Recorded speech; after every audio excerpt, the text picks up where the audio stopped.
দেখো বন্ধুরা, আমার সোনা মামার বাড়িতে এসেছে। তো দাদুর জমিতে নামলো, ধান চাষ হয়েছে আমাদের। এত দুষ্টুমি করে কি বলবো, কথা তো শোনে না।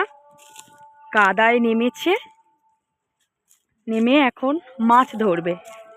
তো আমার ছোট ভাই আগের দিন জমিতে একটু জল জমেছিল, তার মধ্যে ছোট ছোট মাছ ছিল, ধরেছে, ও দেখেছে।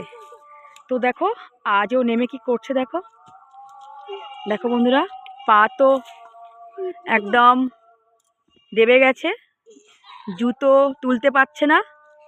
এই যে জুতোটা ছুঁড়ে ফেলে দিল তুলে। দুষ্টুমির শেষ নেই, কি বলবো। আর সঙ্গে আমাকেও নামিয়েছে। দেখো বন্ধুরা, বাবু যাস না, অবস্থা দেখো। আর দেখো বন্ধুরা, এই যে ধান গাছগুলো দেখছো, এগুলো না ধান হয়নি। তার কারণ হলো আমাদের একটা মন্দির আছে এখানে, রটন্তী রক্ষাকালী মন্দির। এই মন্দিরে না লাইট দেওয়া থাকে। তো যেইটুকু লাইট পড়ে জমিতে, সেইটুকুতে ধান হয়নি দেখলাম। আর ওদিকে হয়েছে, এই যে ধান কেটেছে, এখন তোলেনি ধান। এই যে দেখো বন্ধুরা, আর এই গাছগুলো পরে কাটা হবে।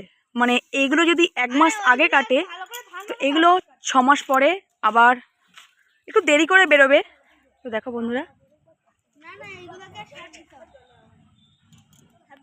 দেখো বন্ধুরা, আমাদের একটা তেঁতুল গাছ আছে, কত তেঁতুল হয়েছে দেখো।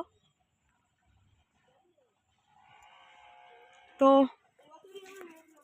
দেখো কত সুন্দর। তো বন্ধুরা, দেখা হচ্ছে পরের ভিডিওতে। টাটা।